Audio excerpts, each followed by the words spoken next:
Okay, attempt number 3. Hi everybody. So I had a bunch of questions that I wanted to answer, probably some preemptive. This is a pressure pot I made for my sister-in-law. It's something I'm proud enough to actually label. So you can get this Harbor Freight tank online or through their store. And what it is a paint tank converted. Put a plug in there. Came up with a T on the back side here. I have a 60 psi cutoff safety. And then all you gotta do is hook up your airline to it. And what this is for is you put your castings in here, like on the shelf I made for her. She puts her molds, puts the castings in there, and this makes the bubbles small in resin casting, really, really tiny so you can't see them. That's good and all, but that's not ideal, I think. I like to get the gas out. And there's a couple of ways to achieve this. The vacuum chamber adapter that I made for this is one. There's one more step I got to do to it. I got to put a silicone ring on it, but that's fine. We can I can give you the overview tonight. So this is what I'm going to use to form my gasket. There's a gasket in here that works. I already proved that with my sister-in-law when I showed her how to use this. But basically, I'm using CO2 to pressurize this.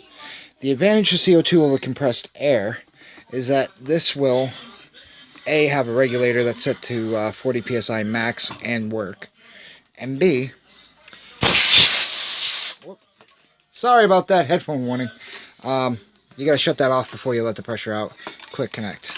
When it lets the surface tension decrease, all the bubbles pop, so any resin in here will be at light surface tension with all that CO2 in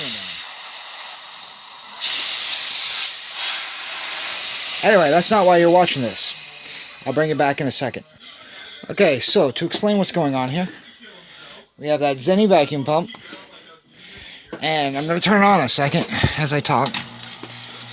So what's going on is we're allowing the vacuum to take all the gas molecules out. Be careful, this is not ideal. The reason why this happens is that this seal is from the tank lid. But you'll see it was climbing. I'll set up in a second. Hold on. Anyway, we got that sorted. So, the seal that comes with it does this. What I'm going to do is I'm going to make a clean bead all the way around this periphery. And then I'm going to set it on here and space it off so that it creates a channel and a really good gasket for this. Anyway, we're pulling a decent vacuum. It's not going to get too much more than that because of the leaks in this. This is not ideal, because I do that, I'm losing vacuum. But nonetheless, we're getting up 26, 27 inches of mercury. And when you want to shut this down, it's pretty simple. Right now, we got some resin in here that's being degassed. You just flip that on, turn this 3/8 valve cover there to open it back up. Shut it off. Exhaust port. Now this is to help stop all the oil from coming out. It does kick out a bunch of oil. But right now, like I said, there's no vacuum in the line, so the oil won't travel back up in the line if you just shut this off. So, right now, we're holding vacuum. We can disconnect this. That's what the valving's for.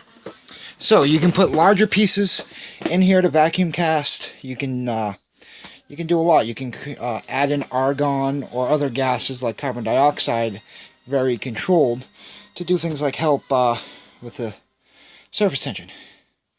Anyway, that's pretty much it, other than making the gasket, and then I'll show you when it's all cleaned up. It's got grease on it. The grease helps seal everything. Also creates a barrier to letting the material lay. Anyway, catch you later. Okay, so this is type 1 silicone. It's the kind that makes acetic acid with water to cure it. Good shit. Nice wide gasket. When you flip it on, boom, bang. That's it. Anyway, another wonderful video brought to you by family. Love you all. Have a good time. Don't forget to hit like and subscribe and all that happy horse shit. Catch you later.